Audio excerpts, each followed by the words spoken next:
I'm Sarah Forgani. A chase involving a stolen car comes to an end with deputies finding multiple weapons and items possibly connected to burglaries.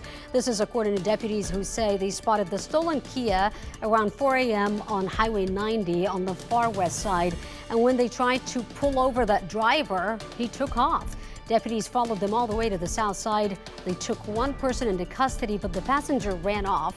Investigators say when they searched the vehicle, they found a number of items possibly stolen during burglaries on the west side, along with weapons. Arson is investigating after someone intentionally tried burning down an apartment unit, prompting the evacuation of an entire building. This was the scene around midnight outside the apartment complex on West Hutchins Place on the city's south side. SAPD crews say that fire started in a unit on the second floor. Firefighters found a pile of trash in the center of the vacant apartment. They believe someone intentionally set fire to the trash, then walked out. The fire left minimal damage, and residents were allowed to return to their homes after firefighters cleared the scene. Terrifying moments at a Northwest Side Walmart has the Texas Rangers investigating. The shootout between law enforcement and a wanted man sent shoppers running for cover. This all happened Saturday night at the Walmart on Bandera Road in Leon Valley. Authorities say the murder suspect was on a motorcycle and tried to get away. They tracked him down from Bandera County to San Antonio, where multiple agencies responded to the call.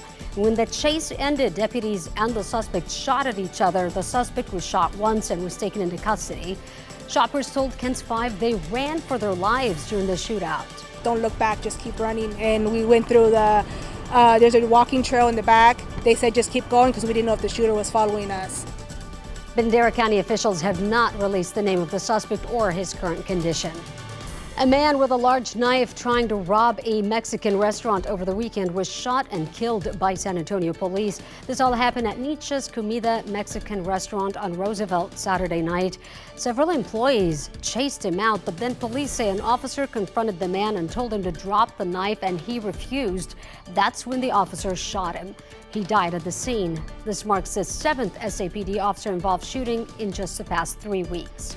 A teenager says he was sitting in his West Side home playing video games when someone drove by and shot him. Police say the 18-year-old was hit in the arm. Investigators did find several shell casings on Ruiz Street near North Zarzamora early Sunday morning. The teen was taken to the hospital. A 10-year-old girl was beaten to death 5 years later. The case against her accused killer may finally be moving forward. Family members said in August 2018, Rihanna Olivares was left in the care of someone her family knew. Then they got a call and EMS found Olivares unresponsive with head and chest trauma. She was pronounced dead on scene. Police said Paul Anthony Bateman was the only adult in the house. He was charged with murder, but the case has been reset multiple times over the years, with Bateman undergoing numerous competency exams. At one point, the case was even dismissed, then re-indicted. Bateman's bond is now set at $150,000. San Antonio police are now looking for 2 people who broke into a jewelry store in August and ransacked the place. Police say the 2 forced their way into the back door of a James Avery on Southeast Military Drive August 16th. And inside, security cameras caught them breaking into the glass displays and taking off with several pieces of jewelry before driving off in a white Mercedes SUV. Police say the 2 men were also involved in a separate James Avery burglary on the far west side the day before.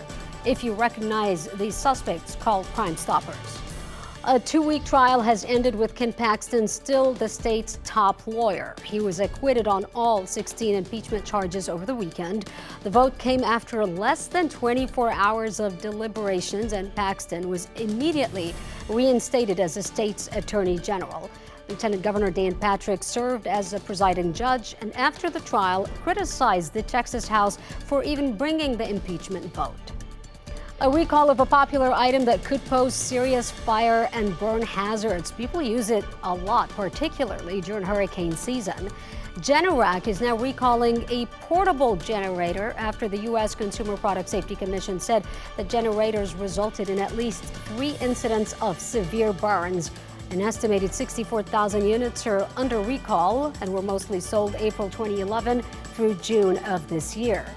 Your vote is needed today. It is your last chance to help upgrade one area park to become wheelchair accessible. This is a huge deal for Seguin's Max Starkey Park because Seguin is the only area around San Antonio up for the $75,000 grant.